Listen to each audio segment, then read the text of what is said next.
Assalamualaikum warahmatullahi wabarakatuh. Pemirsa Hayat TV, saatnya kami perbarui informasi Anda seputar Sampit Kabupaten Kota Waringin Timur di Jurnal Kotim kali ini.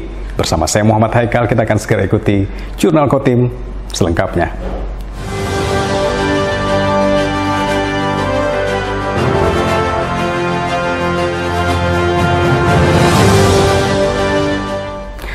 Informasi pembuka kita, ribuan masyarakat suku Dayak yang tergabung dalam organisasi Tari Borneo Bangkule Rajang atau TBBR di Kota Waringin Timur menggelar aksi damai.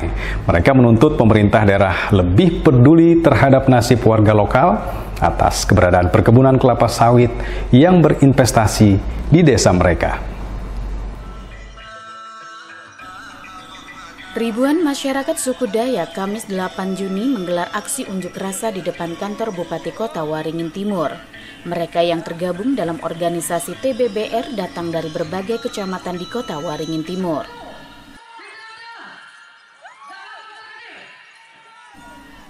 Dengan menggunakan pakaian khasnya, anggota TBBR yang dikenal dengan pasukan merah menyebut jika selama ini mereka tidak merasakan manfaat dari keberadaan banyaknya perusahaan perkebunan kelapa sawit yang berinvestasi di Kota Waringin Timur.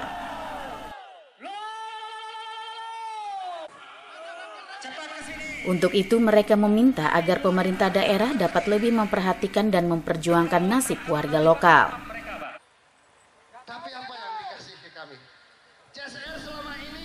Beberapa hal yang menjadi tuntutan pengunjuk rasa adalah terkait kebun plasma seluas 20% untuk masyarakat sesuai aturan yang berlaku, termasuk program Corporate Social Responsibility atau CSR perusahaan yang dinilai masih sangat minim.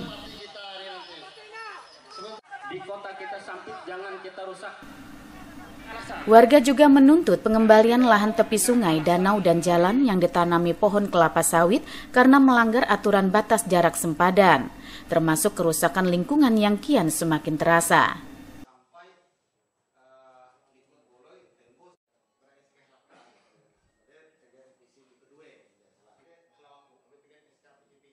Tuntutan dari kita sudah jelas tadi dibaca bahwa meminta Bapak Bupati yang selaku pelaku kebijakan untuk membantu kita masyarakat seluruh di Kotim yang memang dari hak-hak kita dari semua TBS yang ada.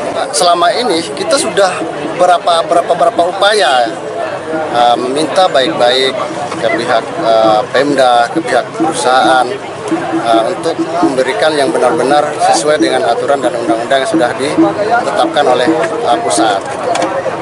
Tapi sampai saat ini pun masih belum ada namanya realisasinya, Pak. Makanya dari itu kami mengharap kepada kawan-kawan semuanya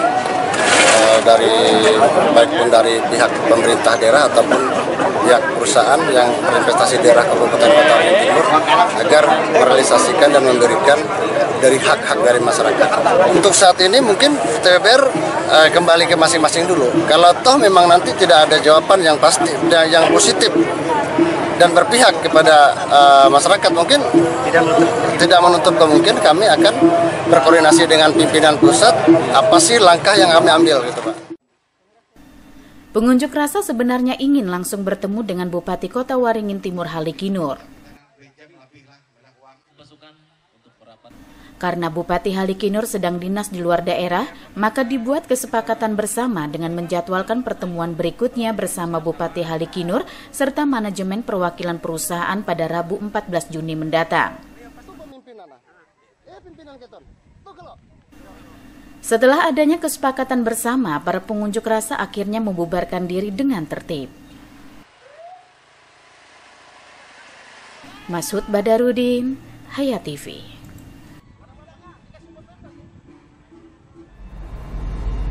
Masih dari informasi aksi damai, pemirsa, sekitar 1.000 warga yang tergabung dalam Dewan Pimpinan Cabang DPC Tari Borneo Bangkule Rajang TBBR Kabupaten Kota Waringin Timur mendatangi kantor Bupati Kota Waringin Timur terkait sepak terjang perusahaan perkebunan kelapa sawit setempat yang dinilai banyak merugikan warga lokal. Dalam orasi yang dilakukan secara bergantian dari perwakilan pendemo dari 13 kecamatan di Kabupaten Kota Waringin Timur, sejumlah tuntutan disampaikan di hadapan pejabat Pemkab Kotim. Hadir antara lain Asisten 1 Rihel Magat, Alang Arianto, dan Rodi Kamislam. Tampak pula Dandim 1015 Sampit Letkol Infantri Abdul Hamid. Ke hulu sana, lihat hanya jadi penonton yang hanya icap jari duduk di pinggir jalan. Menurut perwakilan pendemo, tuntutan masyarakat plasma 20% masih banyak yang belum terrealisasi oleh perusahaan. Kemudian adanya penanaman di luar HGU hingga banyak pohon sawit ditanam pihak perusahaan di sepandan sungai dan sepandan jalan.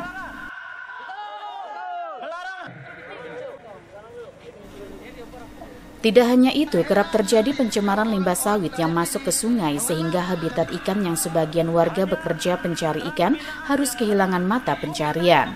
Kemudian adanya penanaman dalam kawasan hutan tanpa izin, termasuk kewajiban CSR yang masih banyak belum dilaksanakan untuk masyarakat di sekitar perusahaan.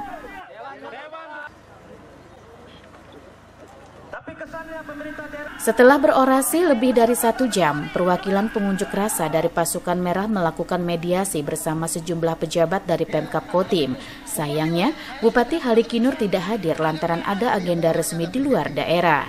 Tidak ada juga kontribusinya.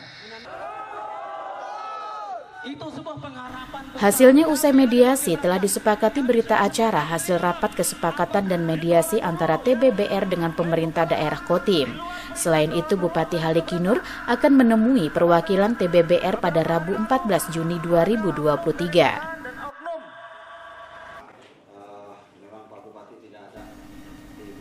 Ketua TBBR Kalteng Kimang Damai mengatakan selama ini pihaknya secara damai telah menyampaikan tuntutan baik kepada Pemkab Kotim maupun pihak perusahaan perkebunan kelapa sawit. Hingga kini tidak ada realisasi.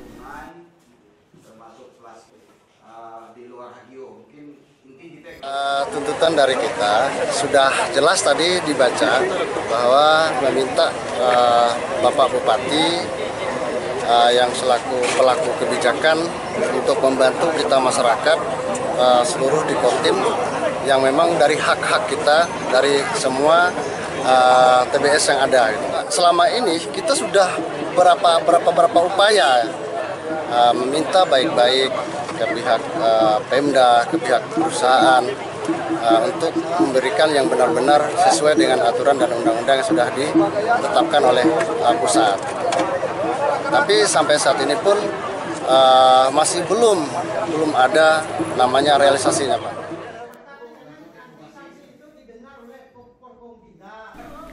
Kimang mengingatkan apabila mediasi pada Rabu mendatang tidak ditepati, pihaknya akan datang lebih banyak lagi dan menutup aktivitas seluruh perusahaan sawit di Kota Waringin Timur.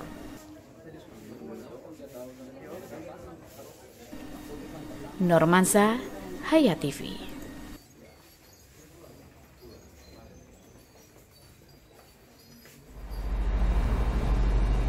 Kita ke informasi lain, apel siaga gelar pasukan dan gelar peralatan dalam rangka kesiapsiagaan Karhutla digelar di halaman kantor Kecamatan Seranau Rabu lalu.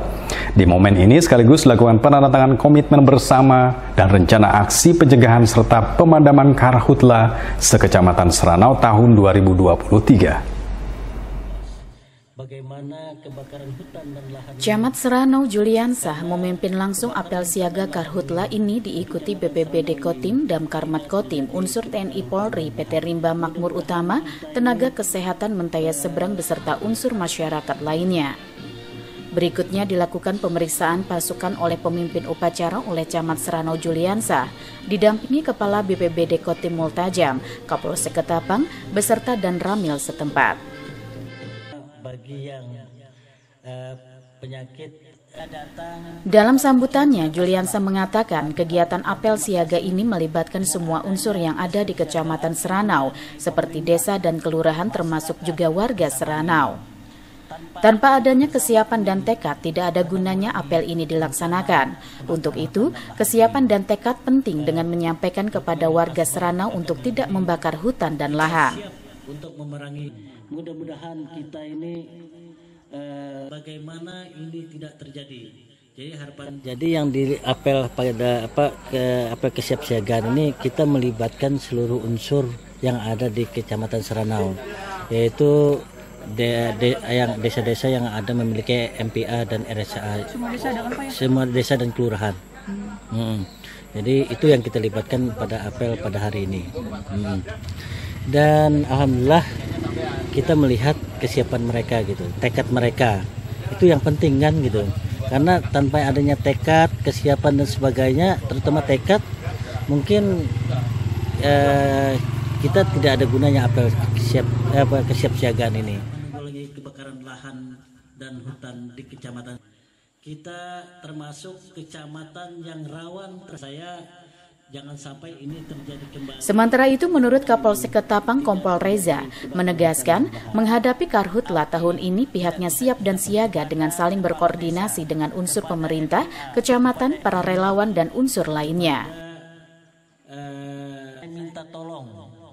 Bagaimana kita sudah siap siaga lah, sudah waspada lah dengan adanya keputusan dari pemerintah provinsi bahwa kita sudah siaga terhadap Karhutla. Nah, inilah artinya respon kita, inilah tanggung jawab kita dengan terhadap status siaga tersebut. Membuka pertanian dan kesiapsiagaannya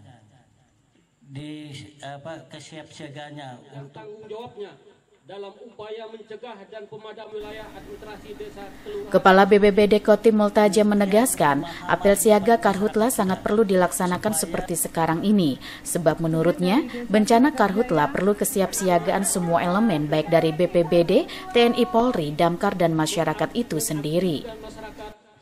Yang berkebun tolong didatangi. RSA, MPA, bergeraknya mereka itu tentu tidak sesaat ini. Persiapan tentu jauh hari sebelumnya atau jauh beberapa tahun yang lalu. Dan ini adalah hasilnya.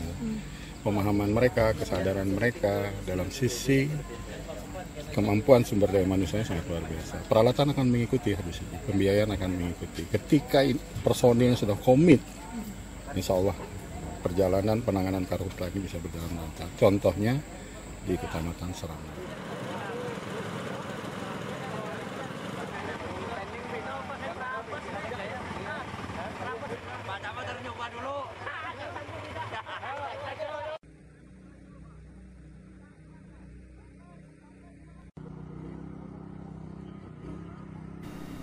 Kegiatan ini dilanjutkan dengan pembacaan kesepakatan penandatanganan komitmen bersama dan rencana aksi pencegahan serta pemadaman Karhutla sekecamatan Seranau tahun 2023. Berikutnya, dilanjutkan dengan pemeriksaan peralatan hingga peragaan pemadaman kebakaran hutan dan lahan.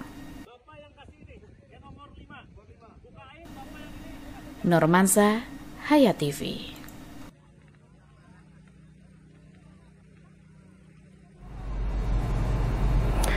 Momentum hari lahirnya Pancasila mengingatkan kembali kepada semua pihak tentang pentingnya Pancasila dalam kehidupan bermasyarakat, berbangsa, dan bernegara. Terpenting pula untuk meningkatkan upaya mewujudkan profil pelajar Pancasila. Setiap warga negara diharapkan memahami dan mengamalkan nilai-nilai yang terkandung dalam Pancasila, tidak terkecuali bagi para peserta didik. Generasi penerus bangsa ini diharapkan mampu memiliki karakter yang baik sesuai dengan nilai-nilai Pancasila, kata Kepala SMP Negeri 2 Sampit Abdurrahman.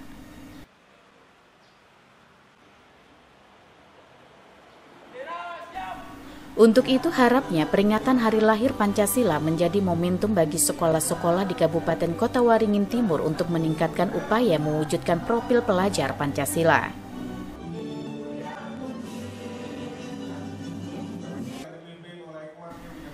Melalui momentum ini diharapkan para pelajar bisa memahami, mempelajari, menghayati, dan melaksanakan nilai-nilai Pancasila yang terkandung dalam sila-sila Pancasila dan semangat gotong royong.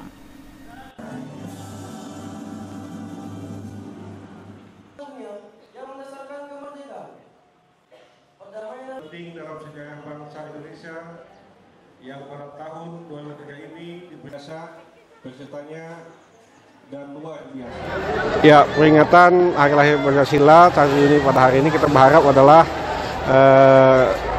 seluruh warga besar Sebudua Sambut, khususnya para pelajar, bisa memahami dan mempelajari dan menghayati dan melaksanakan nilai-nilai Pancasila yang terkandung di 5 sila dalam betul-betul sila. Apalagi dalam penekanan saat ini seperti Pak Bupati tadi, kita harus meningkatkan semangat gotong royong, rasa kebersamaan, kepedulian, dan tanggung jawab karena bagaimanapun membangun atau memajukan sekolah ini.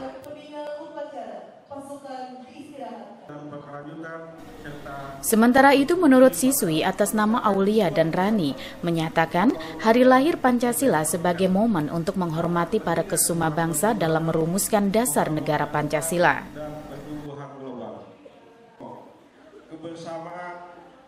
Berkaitan dengan hari lahir Pancasila ini merupakan sebuah momen untuk mengenang dan menghormati para pahlawan yang telah berjuang untuk negara Kesatuan Republik Indonesia ini atas dalam perjuangannya memperjuangkan dan merumuskan dasar negara Indonesia.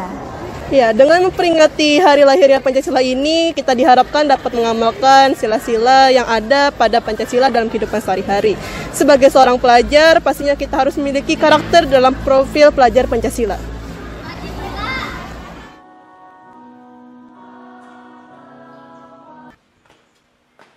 Pelajar Pancasila adalah perwujudan pelajar Indonesia sebagai pelajar sepanjang hayat yang memiliki kompetensi global dan berperilaku sesuai dengan nilai-nilai Pancasila.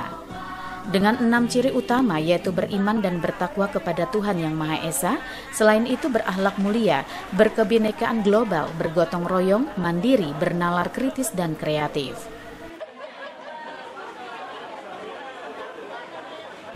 Nurmansa, Hayat TV.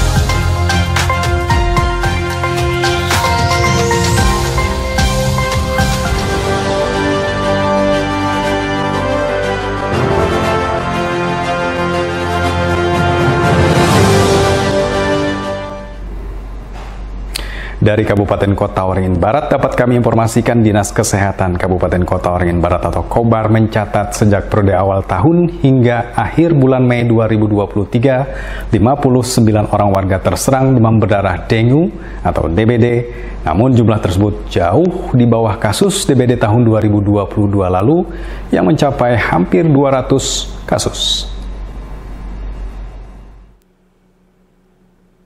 Berdasarkan data yang ada di Dinas Kesehatan Kabupaten Kota Waringin Barat, pasien yang terkena virus demam berdarah dengue atau DBD tersebar di Kecamatan Arut Selatan, Kota Waringin Lama, Arut Utara, Pangkalan Lada, serta Pangkalan Banteng. Berdasarkan data di Dinas Kesehatan Kota Waringin Barat, kasus demam berdarah yang disebabkan gigitan nyamuk Aedes aegypti ini paling banyak ditemukan di Kecamatan Arut Selatan, yakni sebanyak 35 kasus. Dengan rincian Kelurahan Baru 13 kasus, Kelurahan Sidorejo 8 kasus, serta Desa Pasir Panjang 14 kasus. Kelurahan Raja 2 kasus, Natai Plingkau 3 kasus, dan Kumpai Batu Atas 1 kasus. Kecamatan Kumai terdapat 2 kasus DBD yakni di Kelurahan Candi dan Desa Sungai Kapitan. Kecamatan Pangkalan Lada 10 kasus DBD yakni di Desa Pangkalan Durin 1 kasus, Pandu Sanjaya 8 kasus, dan Lada Mandala Jaya 1 kasus. Kecamatan Pangkalan Banteng 5 kasus yakni di Desa Pangkalan Banteng 2 kasus, Desa Karangmulia 1 kasus, Amin Jaya 2 kasus, dan terakhir di Kecamatan Arut Utara 1 kasus DBD yang dilaporkan. Sementara untuk Kecamatan Kota Waringin Lama hingga saat ini belum ada laporan yang diterima Kepala Bidang Pencegahan dan Pengendalian Penyakit Dinas Kesehatan Kota Waringin Barat John Ferry Sidabalo. Ia mengungkapkan bahwa yang mendominasi jumlah kasus DBD pada tahun ini adalah usia prasekolah sampai dengan anak dengan status pelajar sekolah dasar serta beberapa kasus yang terjadi pada lansia. Minggu epidemiologi pertama atau awal Januari sampai saat ini minggu ke-21, alhamdulillah kasus di Kota Waringin Barat ini bisa kita kendalikan. Di Kota Waringin Barat saat ini tercatat ada 59 kasus dari minggu pertama sampai minggu ke-21. Kasus minggu lalu di angka periode yang sama itu Kota Waringin Barat ada 200-an Pak. Tahun lalu di minggu 240-an, 240 kasus. Ya, saat ini hanya 59 kasus. Penyakit DBD biasanya ditandai dengan demam tinggi yang dialami oleh pasien yang terserang. Selain demam, penderita DBD bisa mengalami sakit kepala berat, nyeri otot, mual dan nyeri ulu hati. Tanda-tanda perdarahan seperti mimisan, gusi berdarah, serta timbul bintik-bintik merah pada kulit. Demam terutama berlangsung pada 1 hingga 2 hari pertama dan akan turun pada hari ketiga. Penanganan yang cepat dan tepat di pusat layanan kesehatan akan menyelamatkan dan menolong pasien untuk sembuh dari DBD. M. Nasihin, SBTV.